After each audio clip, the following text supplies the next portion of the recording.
friends, and thank you for joining us for another episode of Fort Worth Roots. And it was 15 years. Yeah. And guess what?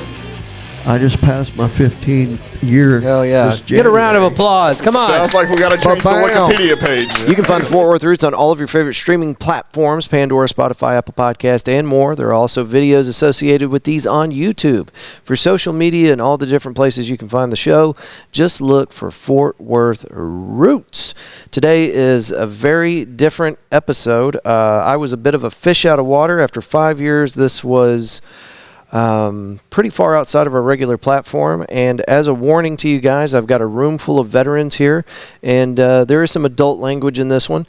It's also kind of graphic, so be advised. But an awesome opportunity to work with and record with a great organization.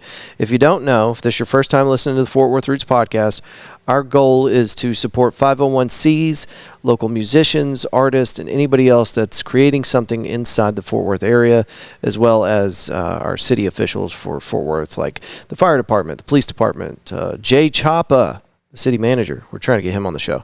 So look forward to that. Anyway, that's kind of what we do around here. But this was the first time that we've had a recording quite like this. And again, just honored to be in the same room as these heroes. You can find information on our guest today at www.brothers-keepers.org. And Fort Worth Roots is putting together a new website, and we're going to be putting this 501c on a new tab that's going to say something to the effect of 501cs that you can support. Something like that. But we want to make sure that we do everything we can to get behind this organization to help them continue their mission. I've got more information at the end of the show about sponsors, upcoming events, and what you can do to support the Fort Worth Roots podcast. We'd love for you guys to advertise through the Fort Worth Roots podcast to help us continue our mission as well. We do always try to highlight one or two of our sponsors right up front. We just picked up a new one, Tres Amigos Tacos and Tequila. This is a great little outfit. They've only been around for about 6 months, 7 months, something like that. They're located at 909 West Magnolia Avenue, right over there next to, I think, the Boiled Owl. I think that's what that's called, but it's on Magnolia. So anyway, go check that place out. I like their shrimp Baja tacos the best, and so far I think I've gotten them every time I've been in there. But it's excellent food, great vibe, and a really long, huge, full-service bar. On today's episode, we got 3 people on the mic. We got Wade, Russell, and Jack. And again, the organization is called Brothers Keepers. That's enough talking out of me, and let's start the show.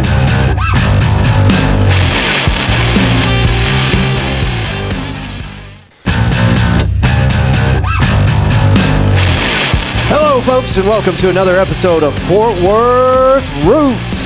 We are here at McFly's Pub for our Tuesday not open mic, but live studio audience. We do this every Tuesday, and you guys are welcome to join us next week. Got Garrett waving at us. Hi, Garrett. Hey, we're live.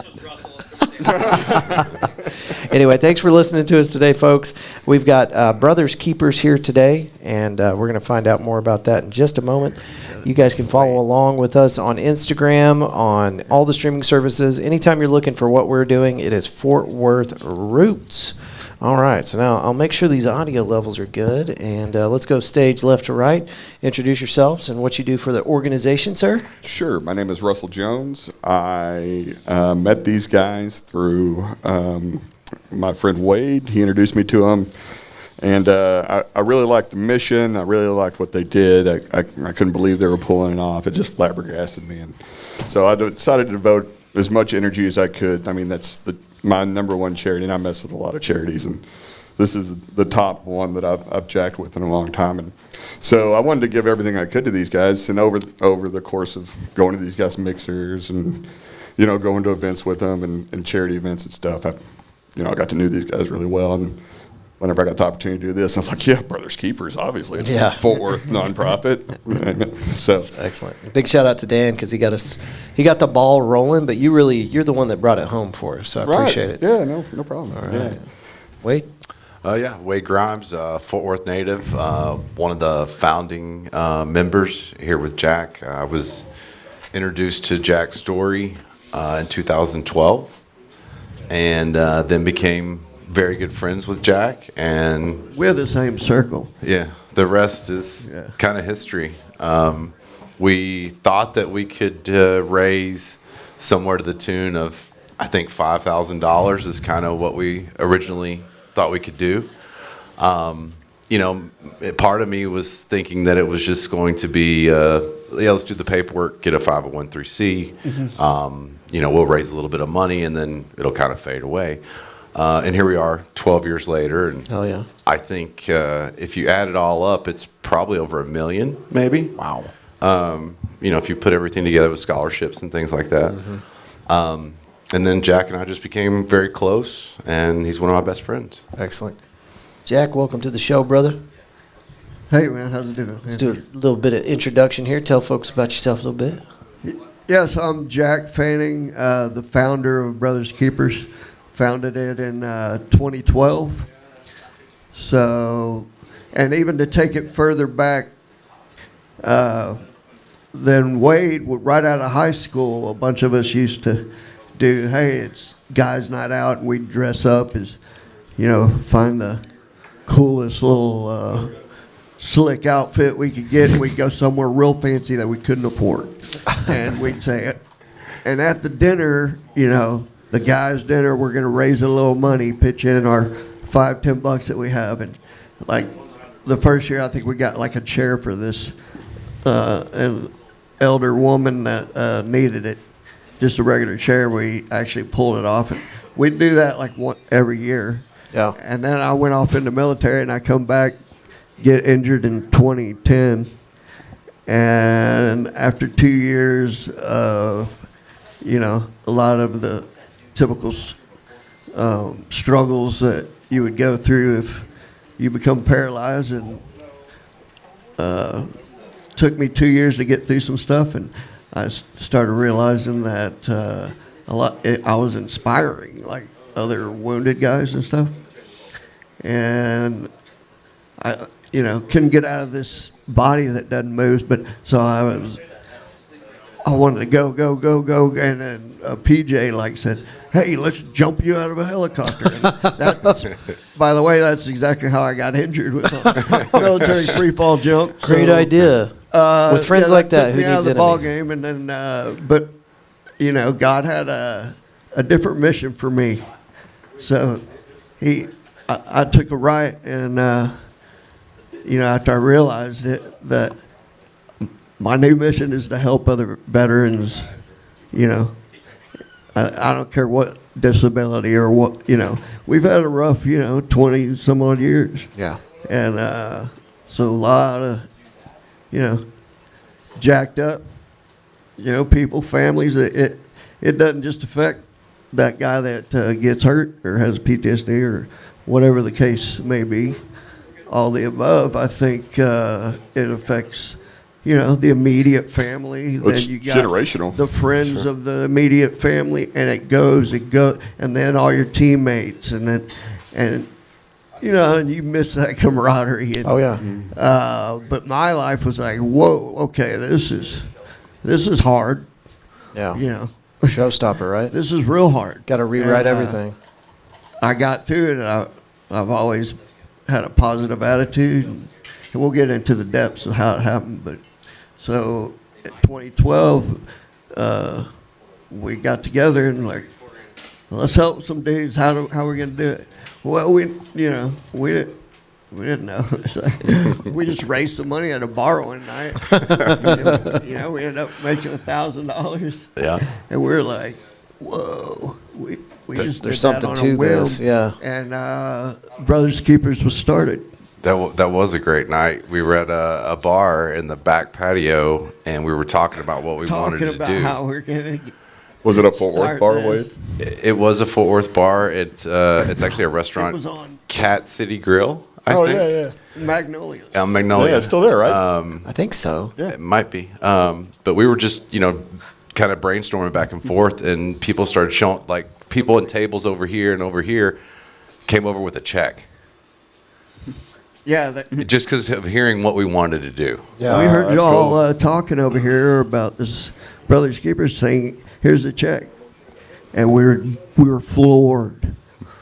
Like, we don't even have an organization to write it out to. We don't have a bank account, but yeah, we'll take your check. Just leave it blank. Well, I don't know what else we did, Wade. We bought a bucket of booze, and we just for like the 12 of us to chip in and see who would win it. Yeah. And then the people started coming over, and we're like, we got something. Yeah. We don't know what the hell we're doing or how we're going to do it, but that's it. Dad, let's see. Were y'all trying to buy things I such think as the equipment or? Oh, the first big thing we did was we tried to raise money at that Irish pub.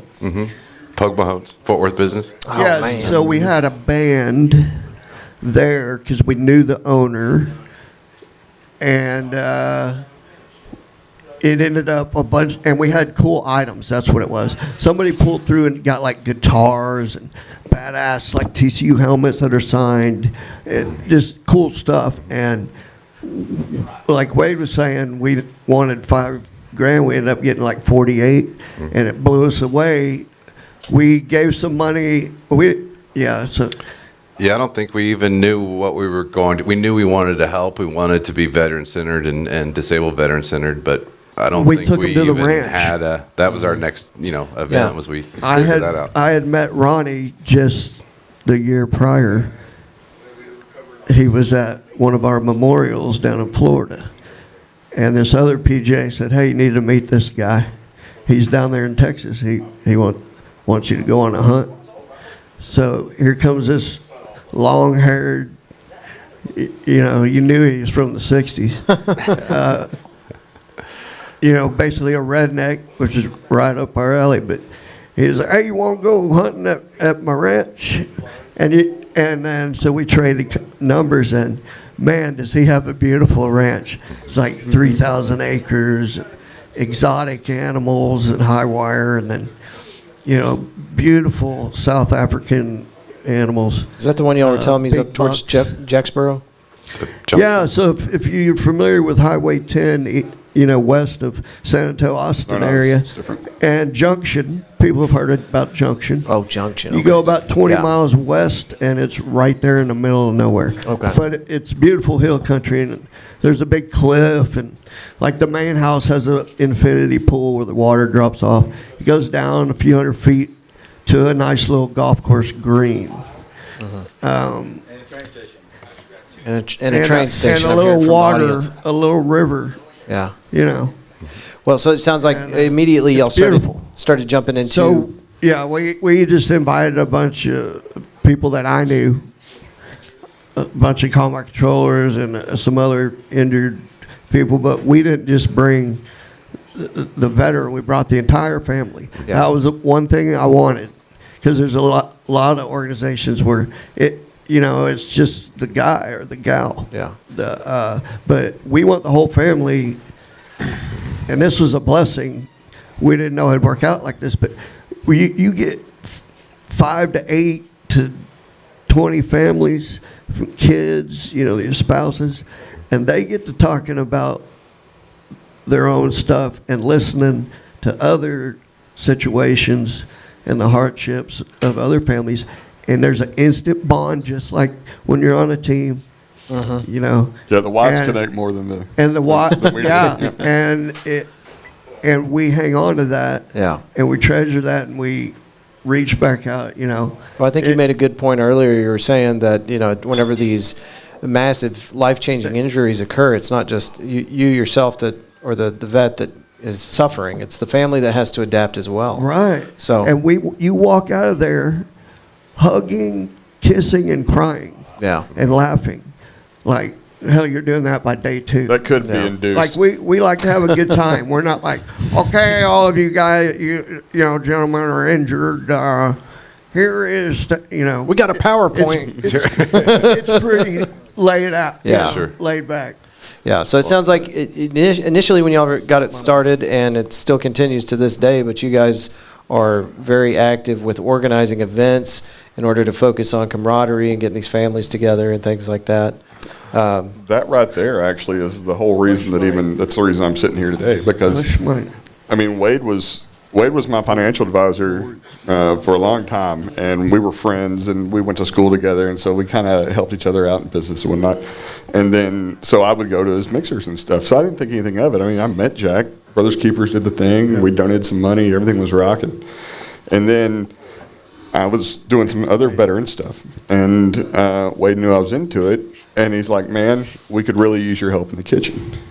Bring your family." So I'm like, Wade wanted you in the kitchen? Yeah. Boy, that's high praise. And he bought it.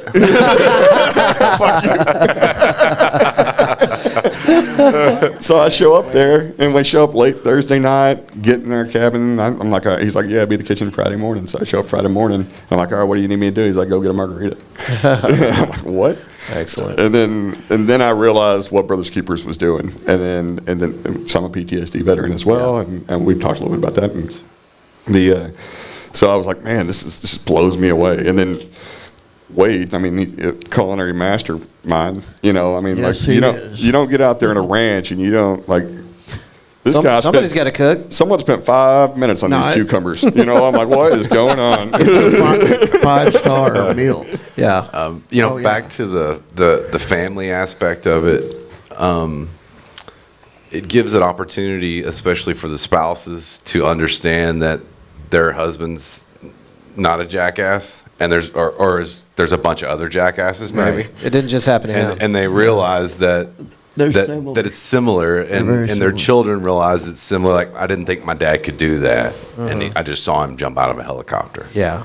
Yeah. Oh, my daughter got to ride shotgun when I jumped out, and she's 9. Oh my God. It blew her away. I'll be straight up with you, Andrew.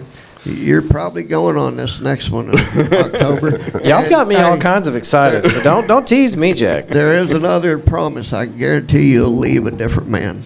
Outstanding. I'm not saying that better. good? The better is not the word he used. Yeah. Different. Yeah, right. You'll need about a week to recover. I was about to say I probably need to hydrate. The bonding that happens is it's a beautiful thing. Like, you can feel it. And it's opening up. Like, we all brought our kids. Well, I didn't know what to expect. You know, he was just like, "Bring your kids," and I'm like, my wife's like, "Do they bring bathing suits?" I'm like, "I don't even know, dude." So, I don't call my wife dude, but anyway, I don't even know. I'm like, "Yeah, sure." I called Wade. He's like, "Yeah, bring bathing suits. They'll be hanging out the pool while you're working." Bring your chef's jacket. Right. Shut up. Well, Bring your tweezers, Russell. We're going to do some culinary. I spent some time talking to Bill earlier, and he was nice enough to give me this brochure that you guys have put together for the organization, and I wanted to read this off just in case anybody listening right now doesn't understand exactly where we're headed with this organization or what we're talking about. Bill's my father. Yes, sir. Our mission at Brothers Keeper, we are on a mission to provide once-in-a-lifetime experiential retreats and ongoing support that offers profound healing and fellowship for wounded veterans, first responders, Gold Star members, and their families. Yeah, And their I can actually take care of that. Hey, Jacob, Need another round. can we get Wade another round? Oh, sorry. Thank you, know brother. It was that easy. Oh yeah, Okay. that's the power of the speaker. I mean, if we're asking, I might take one too, Jacob. All right, excellent. See, that's sweet. not everybody gets to bring a PA into their local bar, but you guys, y'all are royalty tonight. So. Excellent. So, what some of the other stuff we were talking about, the hunting retreats and the awesome places that have been opened up by, it sounds like private landowners that are just down for the cause and open up their property to you. They won't accept any money from the organization. They just want you to come out and enjoy yourselves. And I think that's incredible. Yep. A lot of people don't hear about the good stuff that It's rich people do. expensive. Just That's right. it goes from they show up on a Thursday and leave on a Sunday. Yeah. Usually first week of October, and we get in there a day before that, so Wednesday to Sunday, Yeah. and you're And- pretty. You're Thank pretty you. wrecked by the end. A lot of people don't realize that, But, you know, it's not just the families. Like, you know, there's caretakers involved, there's nurses involved. So it's not like you just get a family of 4. You know, you gotta house 8 people. You know, Right. so it's a big undertaking. Make sure everything's ADA. You know, everything's wheelchairs or whatever you need. You know, so whenever I showed up there, my hats were off. I was like, holy smokes, how many people are actually working here? Right. You know, it was crazy. It's a full team. for Yeah. sure. Well, and the caregiver thing's important because I think, Yeah. Getting to visit with other caregivers probably is good as well. I don't know. I'm looking at one of our caregivers over here. everybody's a caregiver to me. Yeah. My entire family, all my friends. They could drain my bladder and do all that stuff. Yeah. So yeah, the cool thing about it was whenever I went there, I didn't really know what it was all about because I'd gone to the mixers where there was a lot of veterans at. So, everybody kind of pitches in, but my main, what I like the most is the majority of the focus is on para and quadriplegic veterans. So, I mean, we all got stuff to get over, but even after you get over that, you can't get over that, Right. Yeah. And that tells you how many IED explosions our boys got in. You got one sitting on this side of the table. When I jumped, the cameraman had 3 Purple Hearts, man. And I was like, what are you thinking? The first 2, like, why did you go back? After your second Purple Heart, man, it's time to go on vacation. I don't know. Jeez. Now, speaking of the ranch, on the second day, Ronnie's got or Mr. Raines, I should say, he has a helicopter, and we take the left side door completely off, duct tape a whole bunch of stuff. It's a Duct tape? It's a 407. It definitely doesn't look appealing, I'll tell you that, at 10,000 feet. You're like, why is there duct tape? It's like a race car of helicopters. Okay. And you got a camera guy with his helmet cam. These are all PJs and combat controllers from Tier 1 to the 2-4. Well, coming from a guy with 7.5 years. And we let all the members, you got legs or not, to jump. And, if they don't want to, they don't have to. No legs and preferred. And their spouses. But they're lighter. It's Right, fun. less shoot needed. Because you actually get that feeling of, that roller coaster feeling. Whoa, whoa, whoa. Oh, sure. The first about 4 or 5 seconds. Yeah. It's pretty fun. Well, I worked on helicopters for 7.5 plus years, and I'm not getting in any kind of swirly bird with duct tape on it. I promise you, I'm not. I won't do it. I got a hard line in the sand, brother. You don't even notice it till about 5,000 feet. Oh, I would notice it from 100 yards away, man. What were you in, Chinooks or 60s or what? So I worked primarily on 60s. Well, I was tasked. My MOS was for 60s, but I ended up working on the rotor heads for 47s more than anything. I love the 47. I do too. I love the That is 47. the bird. Yeah. You could set that bad boy anywhere, just about. With the right pilot. In the mountains of Afghanistan. Yep. Whew. What you guys might know this. I don't. You can send them right into planes too, right? Is that Come on, man. too soon? Damn. I wonder what the max altitude is on that 47 too, because the 47 does well in Afghanistan because of the high elevation, and a lot of helicopters, including Apaches, can't do that. But like the UH-60, I was in one. The MH. The MH. Well, no, actually, yeah, the 160th guys. Theirs were. They had a little bit more power. Medical helicopters, yeah. But they had armor, so I think the CHs could go a little bit higher. But you're talking what? Well, 13,000. I think so. That sounds right to me. Yeah. Like the Black Hawk, I was in it one time at 11,000, and it was so Struggling. eerie, dude. Well, you know, There's no air to grab. once you get up past 5,000 feet, you can start audibly. I mean, you can hear the blade slowing down. It goes from to woof, woof, woof. Yeah. Woof. So we videoed me, and you can see at 5,000 feet, you can see me hearing it. Dude, it's alarming. The first time you. Like, oh, no, this ain't circles good. all the way up, and you're just freaking out. That's the hardest part is getting out. But you just let the guy behind you, control everything and do what he says. And But especially in has a blast, military and when they hit operation, the right? ground, we give them a shot. Take a shot, and they're like, they have the permagrim, like Permagrim? from cheek to cheek, for about 24 hours. Just walking around, oh my God. Well, I tell you, that shot was the hardest to keep down in my entire life. Jesus. I only knew I was getting on camera. That's why I kept it down. Otherwise, it would have been toast. Oh, that would have been great material. In front of my kids. Yeah. Dad can't handle liquor. Well, Jack, I know you probably answer this question about 1,000 times a week, but I know the people listening to this are going to want to hear a little bit about how you sustained your injury and kind of that story and how you've gotten past all those difficulties? I'll tell you this so you have a little background on me. Came in 97 and ended up being a combat controller, so it was 2 years of training. And combat controller is a special operator in the United States Air Force. So, and we would primarily, we're the jack of all trades. We could, we're air traffic controllers, but anywhere. Sand, any kind of earth. We could land planes anywhere.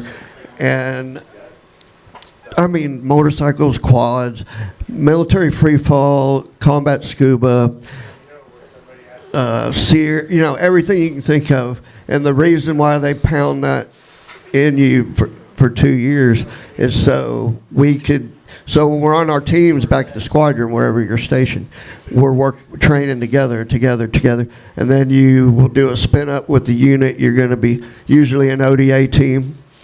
For you civilians, that's a Green Beret team, and you're the air-to-ground interface for that team while doing what they're doing on the ground. So you got to have 3-dimensional and 4-dimensional thinking when you're doing something on the ground, and you got 5 aircraft in a stack that you're telling them where to go and whatnot. But so, and then we're really good at close air support, but that's what we do. We either a Navy SEAL team or ODA team, but usually 9 times out of 10 is ODAs that we wanted to work with. Okay. And so, not after our training, we're like, well, I wonder if something's going to kick off. You're young and been through all this stuff, and it sure did. 9/11, and became a combat controller. Did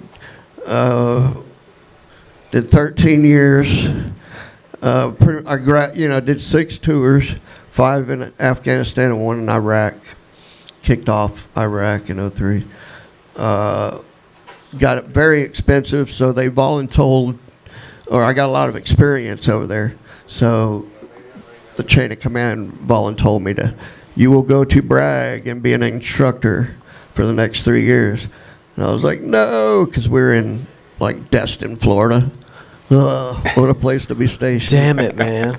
Yeah. It was like spring break for all year. But, no, I got a lot of experience and went through fantastic times where I'm just bombing the shit out of the Taliban, and then some not so good times, But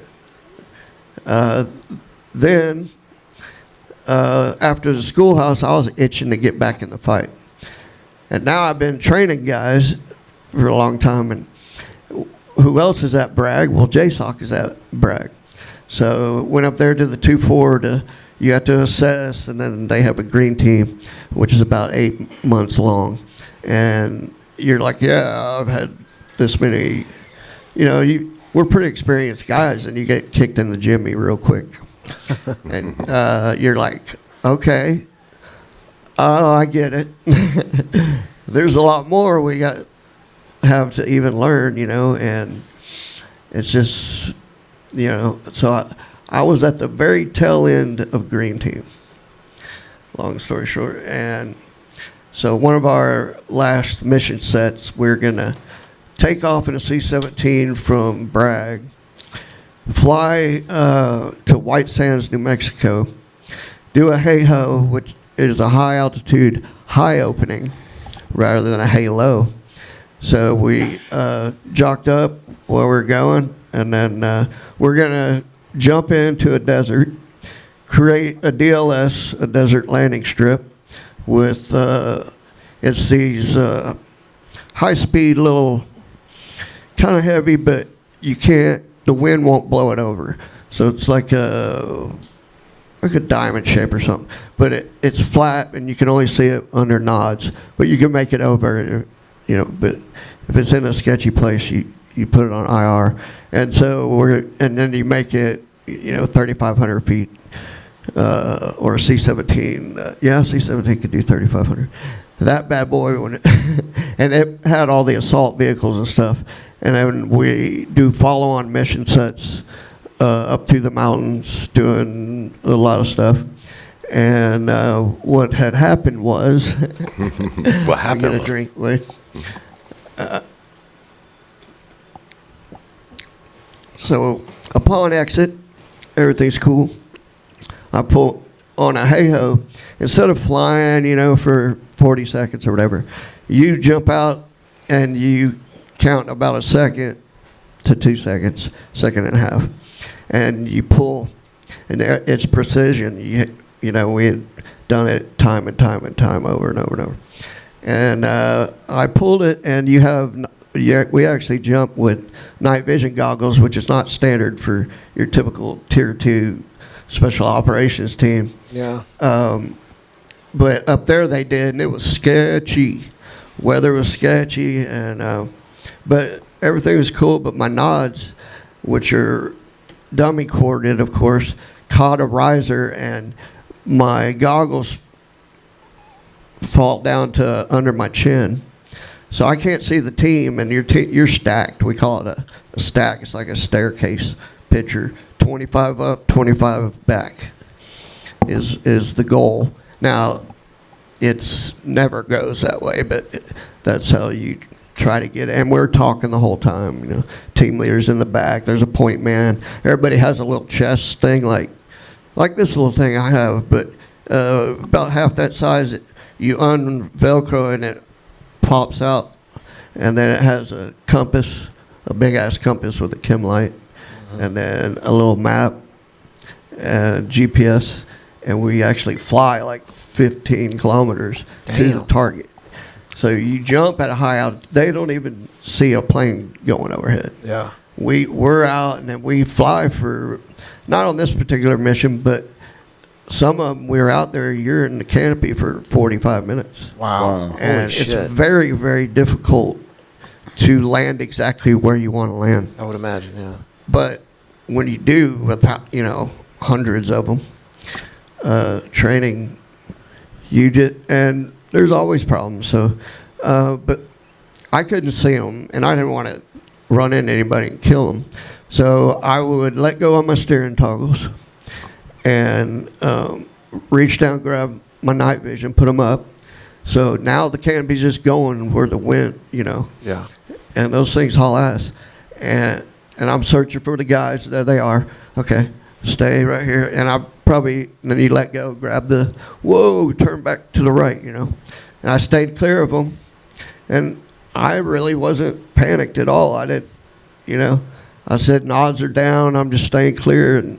And then, what happened is I went to release my front-mounted rucksack, which is pretty huge and very heavy. And I hit just perfectly. I ate shit. I thought I was about 50 feet or 100 feet where you release the ruck. And then you're supposed to hear a thump. And when you hear that thump, because the tethered line is about 8 feet, you hear that thump, then you yank on the brakes. Well, I went to release the ruck, and I went, bam! You were under 8 feet? Push my bike in.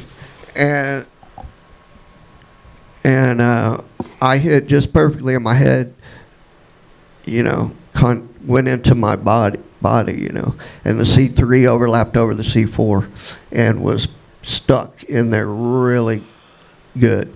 So immediately I could not move from the neck down. And I was like kind of curled up in a ball, and I couldn't reach over to hit my push to talk because the SOPs for that, when you hit the ground, you check in. 6 is up. I was 6 that night. And then if somebody don't roger up, we would wait like 30 seconds. I didn't roger up. So then it went on down the line. I could hear all them looking for me. Mm-hmm. And But you couldn't talk to him. It was crazy. I didn't break anything except the C3 went over the C4, busted my knee up just a little bit. But yeah, it was like I couldn't work my diaphragm, so it was like sucking through a straw, Yeah. type deal. Mm-hmm. And that sucked. And so yeah. His spine just ate itself, and it he was says bad. it And then sucks. my right lung had collapsed. Yeah. And so I was struggling. I was dying. And I knew it. And so I talked to the man above. I talked to God and said, I do not want to go right now. You know, I love you, but nah. I have a 4-year-old at the house. Yeah. And how old were you at the time? 38, about to be 39. Yeah. Yeah, I believe. Yeah. And so everything just changed. It was like I went 120 miles an hour in life every day to you can't move. Yeah. You know. It's a hell of an adjustment. Yeah. And luckily the 2-4, man, they're so awesome. They took so much care of me, still do. But they sent me to Shepherd Center in Atlanta, Georgia. And it's a civilian place that takes military also. Uh-huh. So you'd see a lot of paralyzed, guys. But I was in the civilian section. And, man, they taught us how to live, you know. Yeah. What is your day-to-day going to be now? And that's okay. Don't worry about it. He's good with that thing. Sorry. That's all right. Don't worry about it. Mike, give me a drink. Take your time. Yeah, so, We're in no hurry. you know, they had to teach not only me. You know, I had a feeding tube in. I couldn't talk. Shit. I couldn't hardly even make noise. I had tubes sticking out everywhere. And, like, we had a board with the alphabet, a few phrases like F-U, no, you know. I'm sure that worked its way onto the board that eventually. you always would call for. I need water or whatever. But so we'd go letter by letter, and I'd spell out a sentence. They'd do it with their finger, and then I'd go like that. Or just to, oh, no, I'd blink. Yeah, that's right, Dad. Yeah, I was blinking at first, and then it got to the, and then, you know, it just worked its way up. Yeah. And eventually you're chewing on ice, you know, and, you know, but the worst part was the ventilator. By far, yeah. That Many was jokes. Not cool. And, but I mean, I'm such a knucklehead. Nothing's going to stop me. So the doctors are in there. This thing's breathing on me, 90% breathing for you. And it's horrible. And I'm like, we spell it all out. And my dad's like, he needs to know how long it takes to get off of this thing. I had probably more choice words than that. But Yeah. And the doctor's like, oh, that might take you a year, and, there's a possibility that you won't get off of it, because I was a C4, which is pretty high. Yeah. And it permanently, it didn't sever it, but it almost did. And I basically, he's like, I said, well, I want off this thing, like now, as soon as possible. What's the first step? Well, let's slow down, Mr. Fanning.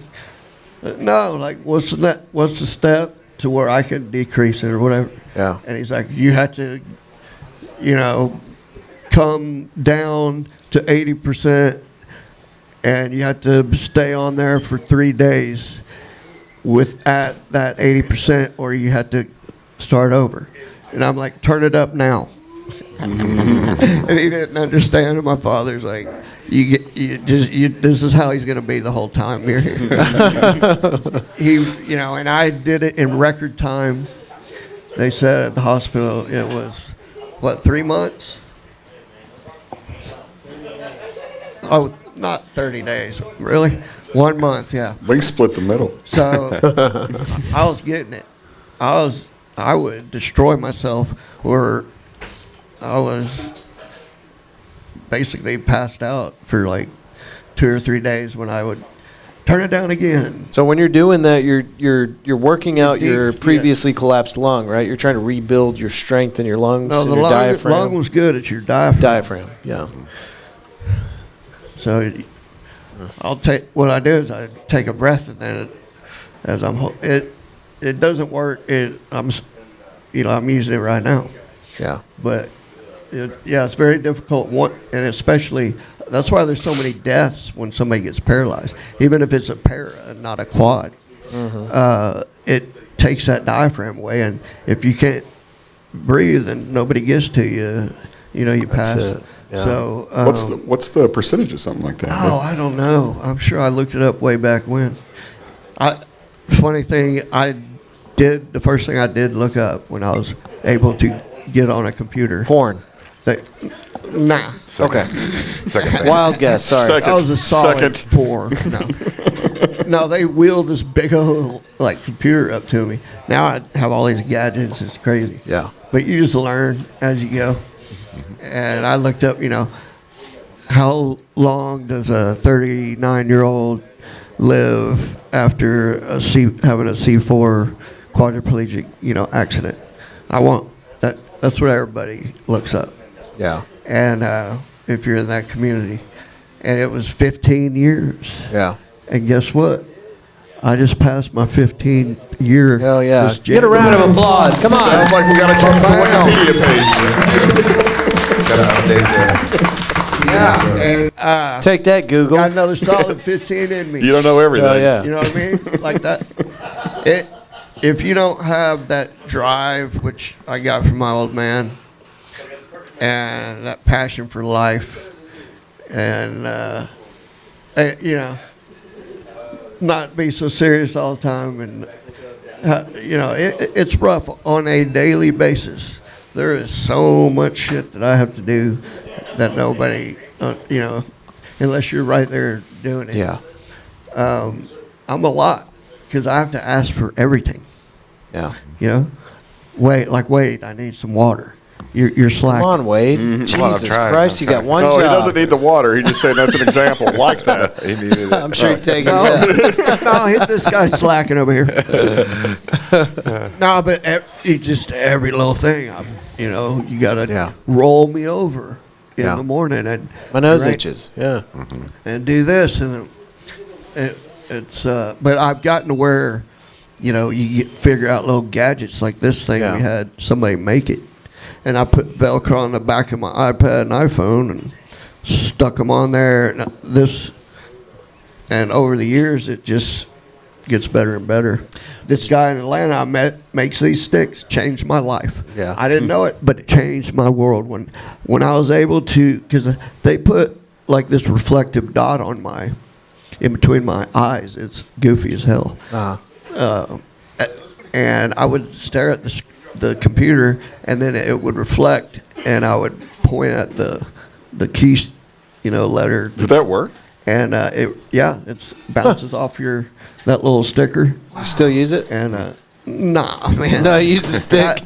that was VA stuff from 2010 and Yeah. 2011.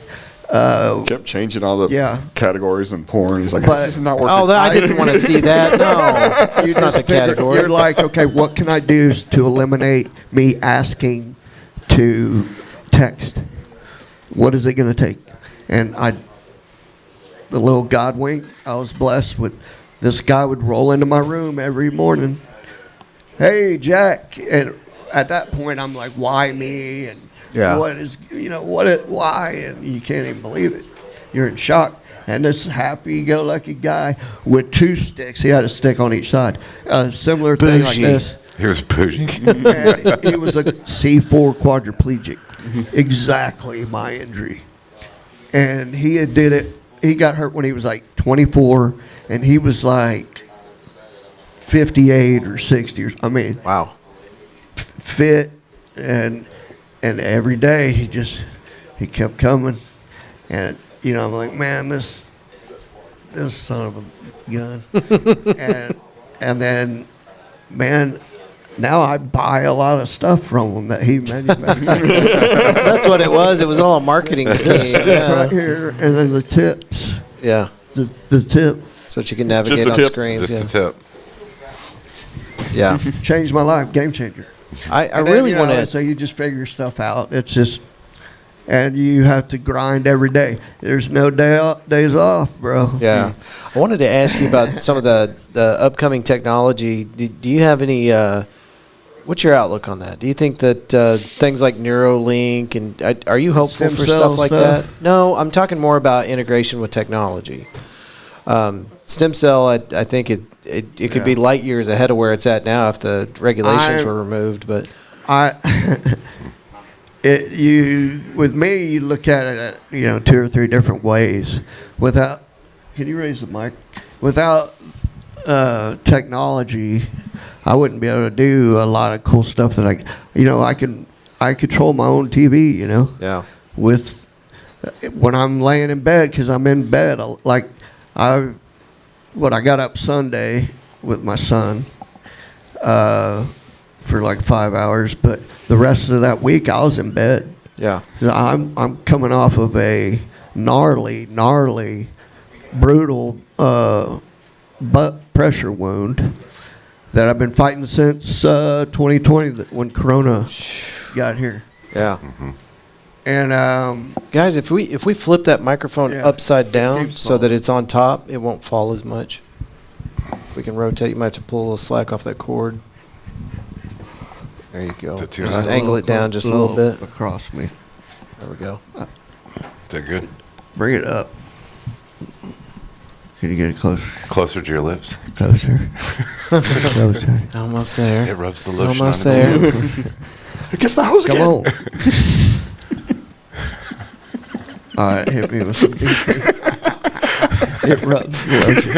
Hey, no, a little closer, actually. Like, don't be scared to hit me in the face. Knock me out. Come on. Come on, just the tip right there. You go. You good? Okay.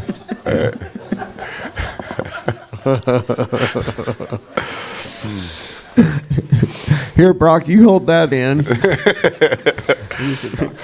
I got tons of Now, box stories. where are we at? So, Shit. You kind of derailed me there for a minute. We were talking about technology. And and then as we talk about technology, this thing just gets further from me. Wade, push it up to me. All right, I'll try not to touch it. You're so animated. But without technology, I used to be very animated. I'm spazzing right now. No, so I think it's great, but I also think everybody's listening to you, gathering info, which they can if they want. I've got this theory with that, man. but- If you put yourself out there more, they can't discern what's real. Right. I know it'd take a Well, team of scientists like 3,000 deep Like, to figure I don't out do- what's going on in this I don't head. do So like I'm not worried Facebook. about them figuring it out. I don't do Facebook. We got a Brothers Keepers Facebook. But, Yeah. I don't know. I like watching podcasts myself right now. Amen, That's what brother. Yeah. Yeah. I get my police report run every chance I get. But yeah, it's great being here, man. I appreciate it. No, thank y'all so much for coming out. I knew this was going to be special. Well, especially you're a vet too, right? I'm You're a vet, Army? Yeah. served, and I'll tell you what, the night the IED went off on me, I did blind sweeps all over my body for the next 2 weeks. I mean, Location. just the idea of suffering the injuries that other people, I mean, we relieved, whenever our unit got there, we relieved 2 Air Force, I think it was a staff sergeant and a E5 or E6, E5, and they were on convoys. They were doing the mission that we were going to be doing, and their last 2 weeks in country, they got hit, no. and they lost both of those guys. And so that's what we were going into, and at the time I'm 19, 20 years old. And so when that IED went off and knowing what could happen, you're doing this. I got people walking up to me in the chow hall going, "Hey man, you're all right." It's good. I'm like, what? I didn't know I was Your doing body's it. like I didn't know I was doing it. So, but yeah, so I man, the things that we send our family members to do. Absolutely.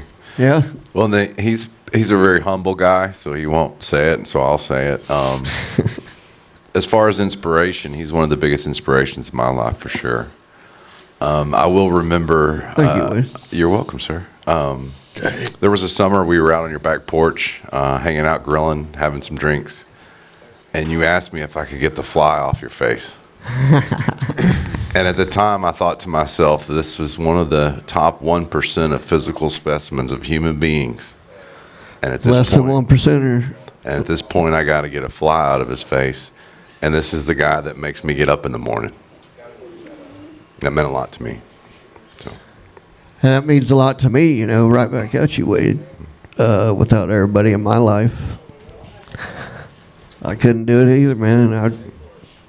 I don't have that emotional So- connection. These are just two of the coolest dudes I like to hang out with and get drunk with. I saw you wiping tears. I saw you Give it wiping. time. Give it Hold time. on. Hold on. I saw We'll Russell. massage you in. I saw Russell wiping tears out earlier. It was margarita salt. Don't get twisted. Don't let him fake it. You talk about an instant bond. Yeah. Bond. When I met Russell, it's like, okay, yeah, you're awesome. Well, you guys are But great. no, and and so where were you at when you got hit? well, if you don't mind me asking. you were in theater whenever I arrived in 05. 05, I was augmenting for the 2-4, so I went with their QRF and CSAR teams, and I got to experience. That's why I got the buck right before I went to be an instructor. I went. And they'll pull teams from other squadrons, and say you're coming with us for a year, and so that was my last thing I did in 05. And then they shipped me to North Carolina. It ended up being a cool thing, too, because I loved being an instructor. Because Yeah. I got to teach tactics.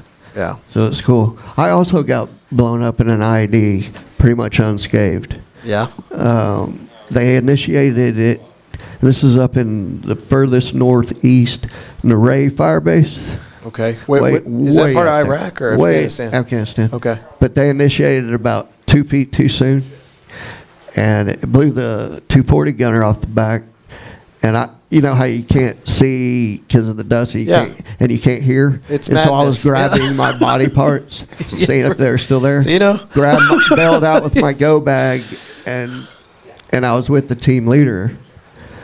They knew, man. We only had one LOC, basically a dirt road in and out of that place because there's a big river right next to it, and so they just wait on us. And yeah, we were the second vehicle because we had the Afghanistan and Special Forces, that the Green Beret teams, they train, and we had like 60 of those guys. Not on this particular. This was just vehicle mounted, probably 5 vehicles. Yeah. You got a 50 cal and a 240 and Mark 19s or whatever, and then small arms. But usually, it blew, and me and the captain noticed that Dave had been kicked about 20 yards back, and we went and grabbed him and went in a ditch because usually the assault is right after that. Yeah. But there was nobody there, and until we spotted across the river at a mountain top, we could see somebody caught, looking through the glass, some clothing, and then we saw a couple guys up there, up to no good. So, Light it up. So I called in a B-1 bomber. Damn. As you do. You just They're making too much noise. Now I broke it. Went straight to B1. My God. Well, all we could hope for was an Apache. Oh, and And it was crazy. We would think, okay, because we would put the ASF in a Toyota truck. You couldn't have like Humvees out there. You're on like cliffs, Right. on roads. Yeah, and Afghanistan was if you're totally different. a foot to the right, you're dead. Yeah. Off a cliff, driving, just fully stressed out, Yeah. And I didn't have to then deal with a that. little jingle truck would come, and you're face to face, Yeah. and we'd be like, back up. We'd make him back up till you get to a turn, and then you just do a 57-point turns. Oh, my Sketchy. God. Get out of the truck. Everybody lean, this way. And so we had a lot of Toyota trucks, Jesus. Hiluxes, probably. and We had the Hummers, so when we were on the bigger roads, we would use the Hummers. The Hilux is the the Toyota versions, the Man, Afghanistan Toyotas. you could run those into the ground. Man, That's why I bought one. kept on Same going. here. I thought it'd last 30 years in the desert. But yeah, they initiated it too soon, so nobody got seriously hurt. But that was crazy. IEDs are no fun. Then man. we helo inserted from then on. Yeah, no more trucks. That sounds like some real sketchy bullshit. Especially if you can call the C-130. Which one? Guys, I got to ask you, can we continue this conversation again? Can we do this again? We better. Yeah. Yeah, I would love that. absolutely. I'd really we love could, that. I could talk for hours, but yeah. Are we wrapping up, or you want more? No, Good times. we're wrapping it up. You want to talk about what we Let me do do in one more tearjerker Utah? for you. I don't know. I'm on the brink here. I don't know if I can handle another tearjerker, but yeah, let's. I got to talk about Park City, man. Okay, let's hear it.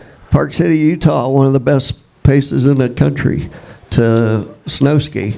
So we take them up there for 5 days and treat them like royalty. And they get to ski with their little 2 and 3 year olds or whatever, It's we've hooked up with It is the amazing. National Ability Center up there, and that's where Yeah. they train for the Paralympics. So they're a you would- nonprofit, so you they would take have veterans. someone that has your same disability as your instructor most of the time. Okay.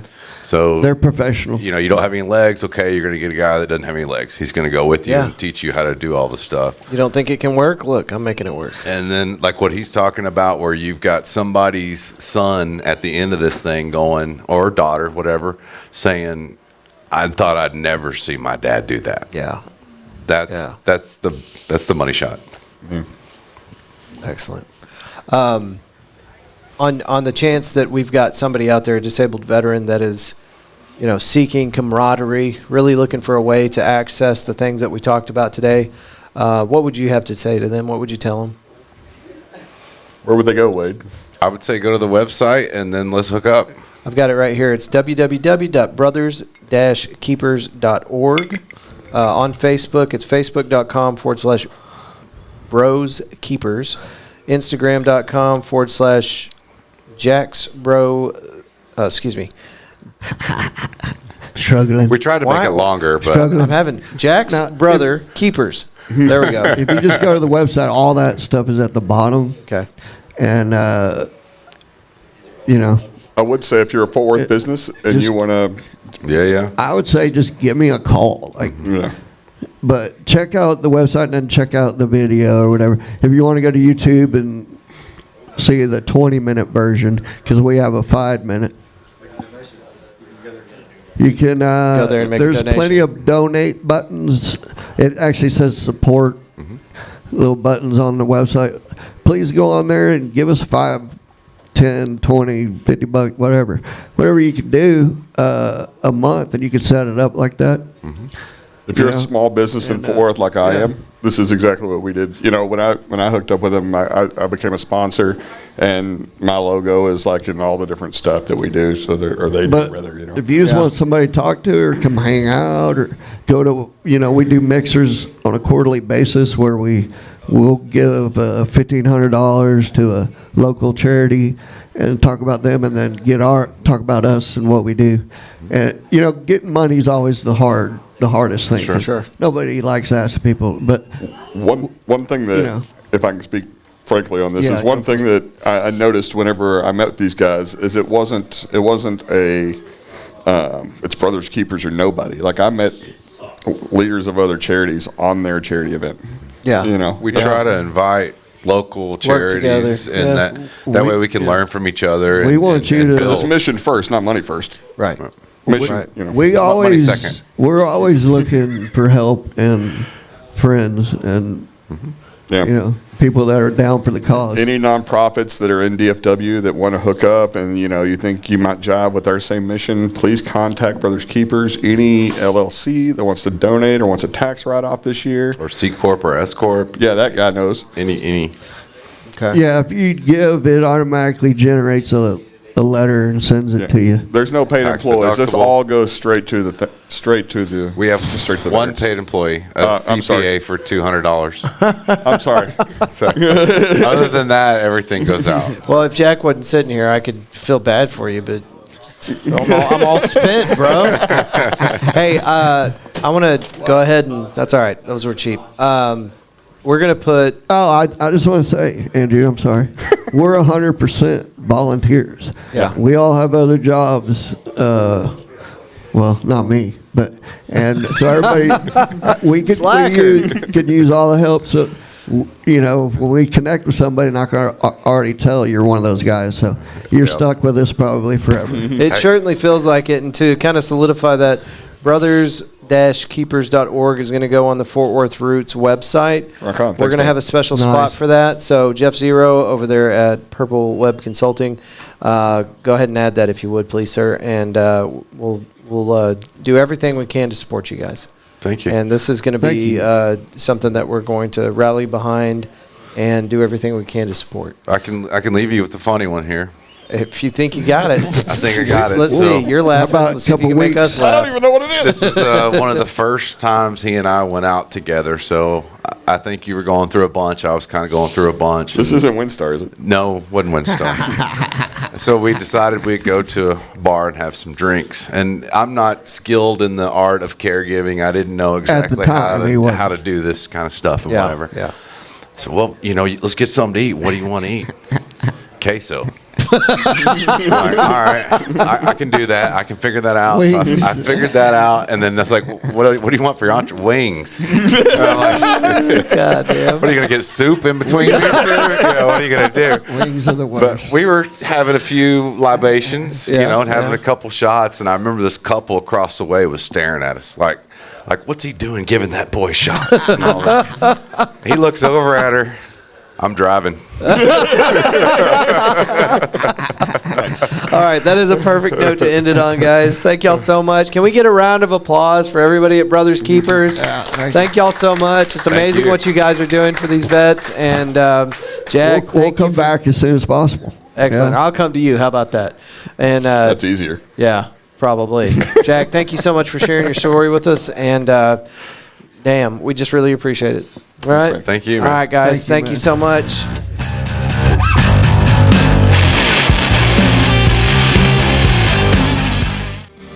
All right. I know we got said in the episode, but thank you to the caregivers, the families of our wounded warriors, our friends out there that have life-altering injuries. We highlighted it, I think, pretty well in the episode, but whenever something like this happens, it does not affect just one person. It's everybody that's inside their circle having to now pitch in and help carry that burden. And so want to make sure you guys are highlighted as well. Thank you for what you do. And to Jack, brother, thank you so much for giving us some of your time and telling your story. It's he never complained. He never acted like it was hurting him or anything like that. But it's got to be just such a epic event, putting forth all that extra effort, the mobility issue and trying to get to a place to do a podcast. It's not as easy as most of my guests that come in, sit down in a chair, and do the recording. So it's not lost on me, Jack. I know that was probably a lot. That was a big, busy day, and pretty sure it was exhausting. But thank you. And looking forward to doing more with you guys. Russell, Wade, you guys are kick-ass, and love what you're doing. Appreciate so much your support for this organization. And we're here for you. Our website is under construction right now. I am actually going tomorrow to sit down with our website developer and take some final glances at it. But one thing that we're going to have for sure on that website is brothers-keepers.org. There's a lot of great organizations out there doing good for our community, but I really my heart is behind this one because I've been connected with families and friends that have gone through awful things. With what we're talking about, soldiers getting injured, and it's crazy that there has to be organizations that support veterans. Our government should be doing that. Our tax dollars should be doing that, but they're not. not entirely. So we got to rally behind these causes and give these guys the support they deserve. If our government's not going to do it for them, then we got to step up and be that change, be that difference. So anyway, so on and so forth. We love you guys. We appreciate you, and we're here to support. All right, and hope that wasn't too off brand for everybody. I know we, I don't know, we didn't go too far off the rails with the swear words and the graphic content, but it was different for sure. Want to do more. They're inviting me out to some veteran events that they've got planned, and I have a pretty busy schedule, but I'll make time for these guys. So you can probably expect some pretty heavy veteran content in the future. It's something that I've strayed away from, and I told them that I don't talk about me on the show. I don't talk about my military history. It comes up in conversation every once in a while. If you go through all 299 episodes now, you'll probably catch about 5 minutes of me talking about my time in service. I think maybe I'm blind to the fact that I talk about it all the time, but I try to keep that out of the show, because that's not why you're here. You're not here for Andrew. You're not here for his stories. You're here for our guests and the people that we support. And so anyway, all right. What is he talking about? Why won't he just do the podcast thing? Here we go. All right, let's talk about these sponsors. Purple Web Consulting, I was just talking about them. They're building our website for us. This dude has been working for Fortune 500 companies his entire adult life, and he is now stepping away from that and building his own brand and giving the small business owner the tools they need to succeed. Purple Web Consulting is online as purplewebconsulting.com. Website design and hosting, e-commerce integration, digital strategy, and consulting. You can give them a call, 817-629-6069. Fort Worth Float Company. I'm on my way there today to dunk myself in ice cold water. 40 degrees for 5 minutes. And I think this is day 12 or 13. I cannot remember now. I'm going to have to look that up. Anyway, day 1, terrible. One of the most awful experiences of my life. That's not true, but it did suck. Yeah. But then day 4 came along, and I was starting to get used to it. By day 10, I loved it. Really into it. Always looking forward to it. Just makes my legs feel better. I was trying to articulate that the other day, and I said, I don't know, it's like your lower half is on shrooms or something. It just feels good for like 4 hours after you get out. I was having some, what do they call that? Oh, I can't remember what it's called. Anyway, my foot was hurt, and I was having trouble walking. And then I started doing the ice plunge, and the pain went away. But I thought it was probably just like a time thing, like I'd been resting it and trying to stay off of it. But then I missed a few days due to some scheduling conflicts, and it flared back up. But as soon as I started doing the ice plunge again, it went away. So anyway, what I'm taking away from this already is that this is probably a pretty cool idea for anybody that just has the time to do it. There's a whole list of health benefits that you can find online for putting yourself in ice cold water for 5 minutes a day. But for me, it just makes my legs feel better. So that's what I got from it so far. But we're going to do this for 30 days. And it's not just an ice plunge they got out there. They got deprivation tanks, the float tanks, 3 of those, sauna, and we did a video the other day where I took a picture of the flyer so I wouldn't forget. But anyway, it's a light that goes above your face, and they put headphones on you, and it is supposed to do something with like alpha waves or something. It doesn't matter. The science doesn't matter. What it does is it is a relaxation technique, and it's actually pretty trippy.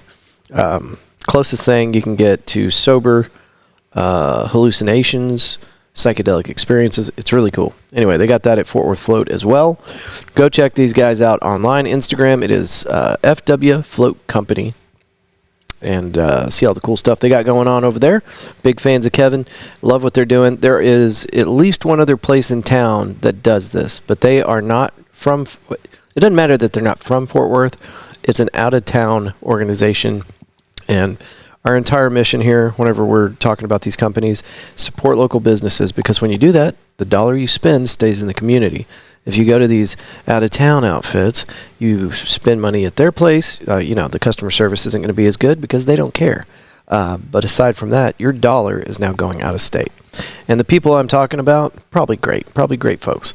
But it's more expensive, and the money leaves the community. So if you are looking to do something like this, I would encourage you to go to the local guy, Fort Worth Float Company.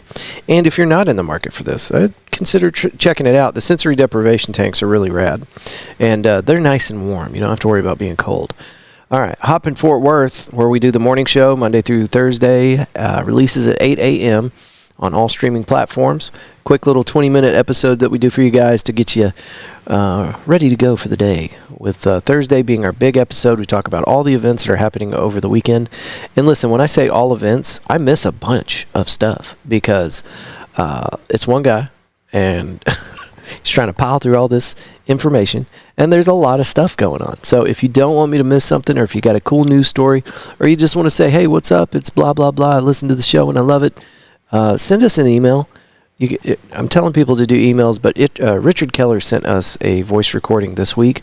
What he did is he just recorded it straight from his text message app and then sent it straight through to the phone number, 817-988-1292, and that played fine. So if you don't want to do the email thing, you can just use the recorder on your text message app and send that. That seems to turn out pretty well too. So anyway, we're doing all that at Hoppin', Weisenberger Street over here in Fort Worth, down the street from Doc's Records, right next to Blackland Distillery, 1 block north of Target off of West 7th. No more waiting for the bartender. Simply walk up to the wall, tap the wall of taps, scan your armband, and enjoy. This place charges you by the ounce. A great place to unwind or for your next event. Find them on Instagram at HoppinFWTX. That's the phone ringing in the background.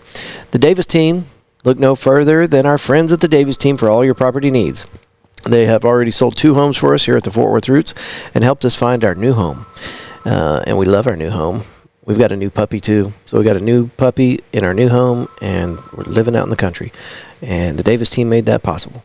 We wouldn't have accepted anybody else's offer for sponsorship for a realtor, because in Fort Worth, in the back of our minds, we know we didn't have the best. The Davis team is absolutely the best. 13 full-time agents that are all committed to selling or finding your new home. They all excuse me. They all handle different aspects of it, so you get a full team. You know, this isn't your friend's friend of a friend. This is a professional group of folks that are going to make sure you've got all the market data up to date, relevant, and guide you to make the best decisions, which is exactly what they did. If you ever hear me talking with Jordan Davis, the owner, there's a whole story there, and she brings it up almost every time. We did go with a friend of a friend of a friend, and it did not work out well. And then I called Jordan, and she got my house sold in less than 2 weeks. So it did work out in the end, but it would have been a lot faster, and we probably would have made more money because the market was kind of curving down. So if Jordan had been our first choice, we might have made an extra $5,000. It's very possible. But anyway, check them out online, yourdavesteam.com, 817-755-0504. And next, we got Galaxy Wilderness Disc Golf, dedicated to promoting disc golf to the masses for its health benefits through outdoor therapy, exercise, and camaraderie. It's my buddy Joe. Hold on a second. I've known Joe for a while, and he started up this new gig, and it's been going for a while. It's not new anymore, but I've always known him as the guy that did his previous business, which is how we got to know each other. But this new thing is awesome, and as soon as I found out that he was doing this, I was like, man, we got to get that on the roster. They take these disc golf baskets, they bring them out to you, they set up the course, they've got all the discs, the putters, and whatever else you disc golf people need. And if you've never tried disc golf and you're just looking for something cool to add to your event or your party, this would be fun. This is very unique. I don't see a lot of people doing this. I think more people should do it. But anyway, go to, let's see, you can find them on Facebook as Galaxy Wilderness Disc Golf. You can email them at galaxywildernessdg@gmail.com or call them 682-228-0399, and they do have glow-in-the-dark LED night versions of the baskets that are pretty cool. So, the Body Scrubbery, our friend Michelle, who's putting on this badass little dating game show on the 14th at Hoppin'. You guys should come out. It starts at 6:30. There's a singles meetup before, and then the show is at 7:30. It's going to be cool. She's got me doing the MCing. I'm not even sure how this is going to turn out, but I know it's going to be fun, and you guys should definitely roll up. 6:30 at Hoppin', February 14th. And if you're single, cool. Make sure you show up early. But it's not just for single people. This is going to be a truly fun, unique thing that we're going to be doing. And I bet you anything, we were talking about this the other day, you're going to start seeing copycats around town. Because Michelle came up with such a cool idea.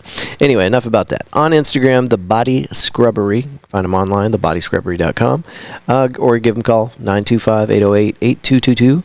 This is a great option for you guys if you forgot about Valentine's Day. She's got massages, facial scrubs, body scrubs, foot treatments, all sorts of cool stuff. It's a rad little spa over there on Pennsylvania Avenue in the near South Side area. And she's ready to take care of your relaxation needs.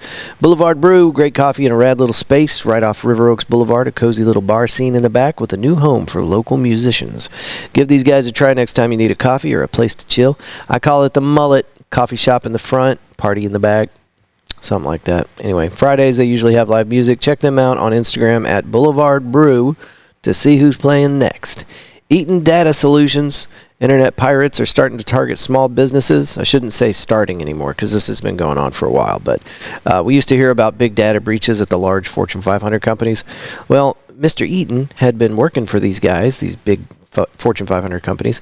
And while he's doing this, he's an expert in his field, they start noticing that small businesses are now starting to get attacked. And so he said, well, they can't afford the services that I provide through the company I work for. How about I do something to help these guys out? So he started Eaton Data Solutions, and he focuses on small and medium-sized businesses to identify areas of vulnerability. So go to their website, click on their schedule an appointment tab so that they can bring out their team to do just that. EatonDataSolutions.com. Roofing Solutions by Darren Houck, one of our OG sponsors, man. He's been with us since the beginning and has taken very, very good care of us. Fort Worth Roots wouldn't be where it is if it wasn't for Mr. Houck. But him and his father have been in the roofing industry in this area for decades.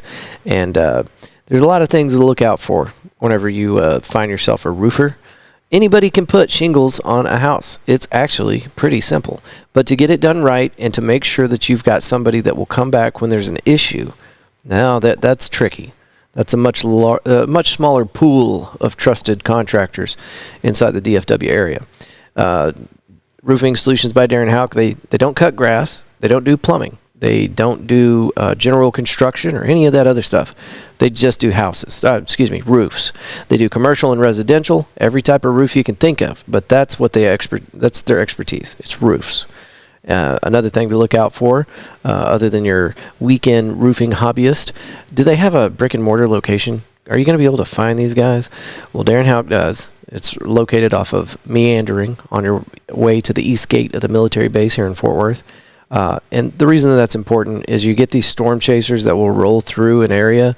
They'll take your money. They'll throw that roof on as fast as possible. And the first time it rains, you're picking up the phone to call them. Well, they're not going to answer. And now you don't know where to get them because they don't have a brick and mortar spot. Turns out they're a carpet business out of Oklahoma.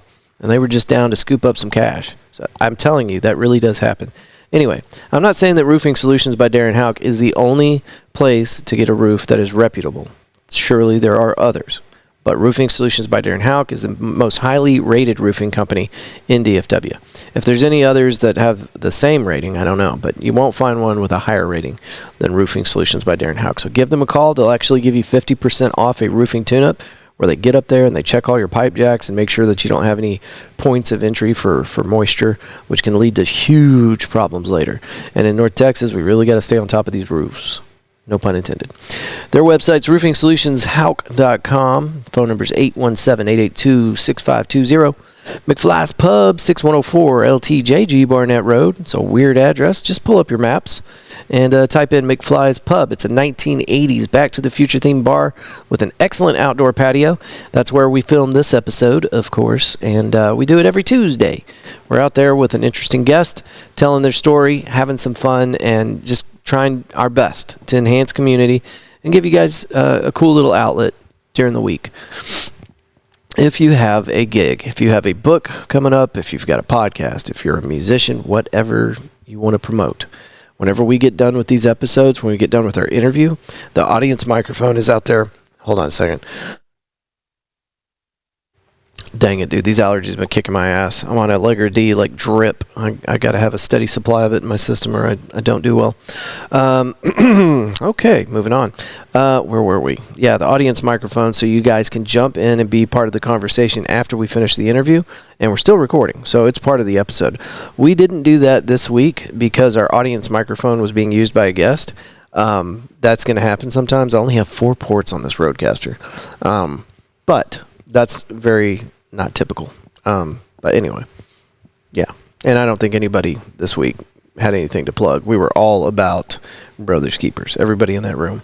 So, and shout out to everybody that came because, dude, great turnout, wonderful people, and we really appreciate you guys rolling through and showing your support for Brothers Keepers. Thank you. Yeah, badass little spot. Check it out, McFly's Pub. And if you want to see what they're up to on Instagram, it is McFly's Pub. Tres Amigos Tacos and Tequila. Find them online as Tres Amigos Tacos and Tequila.com. Chef Sandy brings a fresh perspective and culinary expertise to Tres Amigos, continuing the spirit of female-led entrepreneurship and the culinary excellence that Chef Paul was known for. 909 West Magnolia Avenue, Fort Worth, Texas, 76104.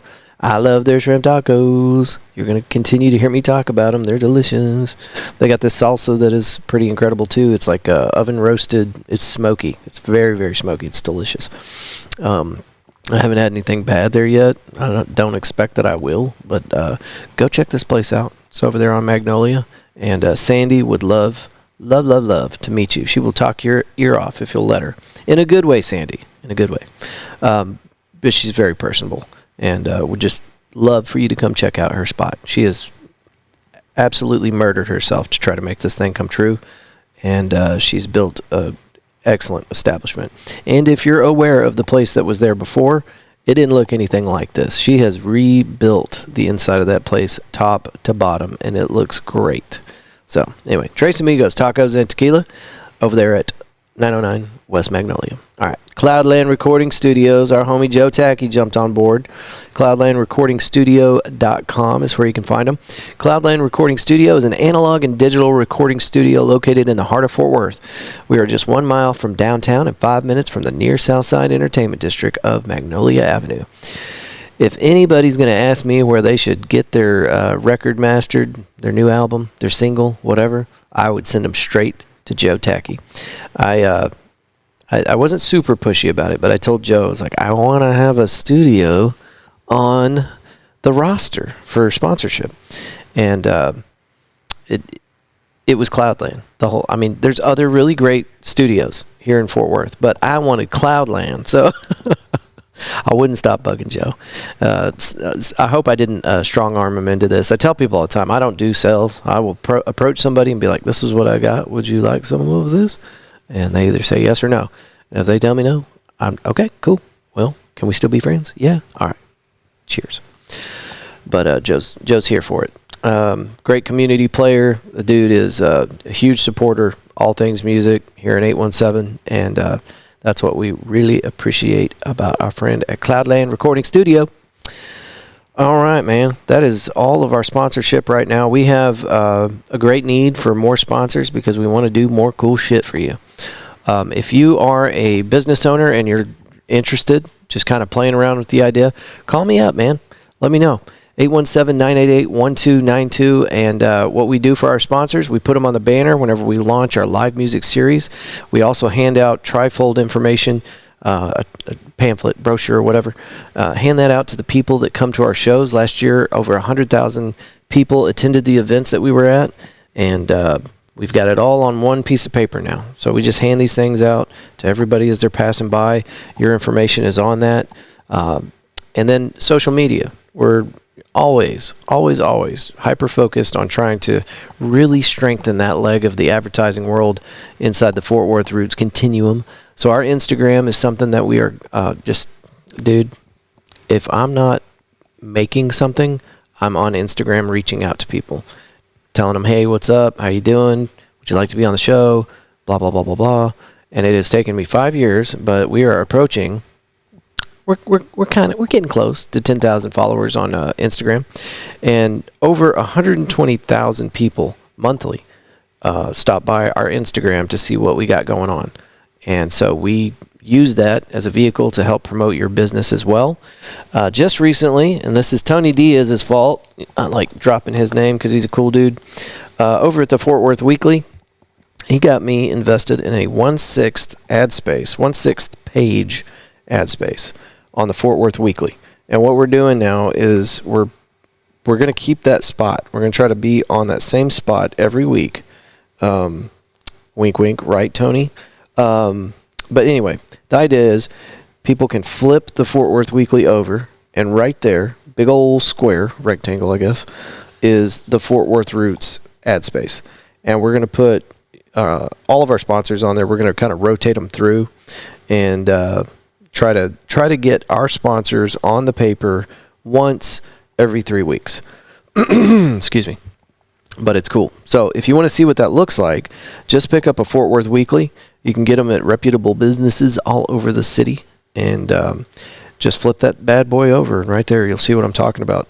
This one says support local businesses, and then it's got the Fort Worth Roots logo, Hop in Fort Worth, the Davis team, and the Body Scrubbery. This is our first draft, and it looks really good. Shout out to the Fort Worth Weekly homies. I was really impressed with how this turned out. But yeah, just another way to support the people that are supporting us. We don't want to just take your money and say, hey, we've got sponsors. We really do want to help each other grow together. And there's some collaborative efforts between our sponsors.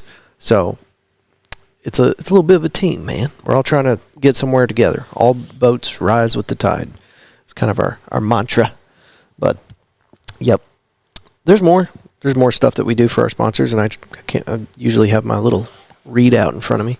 But if we can sit down and talk about it, that would be cool. We would love to have, if you're a local business, we do have some prerequisites. You got to be local, got to be owned locally. You've got to be a reputable business. If I look at your ratings and all your stuff online and it looks like you're a dirtbag, I'm not interested. And then the third thing is I got to be able to use your products. So I got to try you out. I'm not going to tell my friends to use your stuff if I haven't tried it myself. That doesn't even make sense. So, cool. Damn. Have y'all had allergies this week? Usually it's like real bad for me between November and January. And then it starts tapering off, the further we get away from, like, Christmas. It has not been like that this year. It is. There's something in the air. Mother Nature is trying to jack me up. All right. Speaking of Jack, call me, Jack, anytime you want. Come up with something to tell us, What'd you have for breakfast? What shows are you watching? Any kind of interesting news stories? Holler at me, 817-988-1292. And that goes for Jack and anybody else out there. But we're here to support you guys. We're here to entertain you. And we just want to connect the community to what's going on. So, all right, that's enough talking out of me. Again, everybody out there that showed up for the event, thank you so much. Thank you for what you do. Thank you to our caregivers and our family members, Inside Brothers Keepers. And who else? Who else do we need to shout out? Russell, Wade, you silly bitches. Thank y'all so much for being part of this. And we want to continue to work with you guys as much as we possibly can. All right. Okay. I talk a lot. Y'all have a great weekend, and we will see you Monday for the morning show. And then next Tuesday out at McFly's is Tommy Luke. We're going to sit down with Tommy Luke and do a full, we're just going to rip that dude apart. We're going to get all the dirt. We're going to find out everything we can about Tommy Luke. So come on out. We'll have an audience microphone. So, you guys can come and roast my guest if you want to. And I think Tommy Luke would be great. Just roast him. And then we'll still Dippy Dog and rename him. We'll have to come up with a new name, get him a new social security number, and then it can be our Dippy Dog. We're going to take Dippy Dog from Tommy Luke. I would never do that. I'm just saying silly stuff. All right. Y'all have a wonderful weekend. I will see you next week. See ya.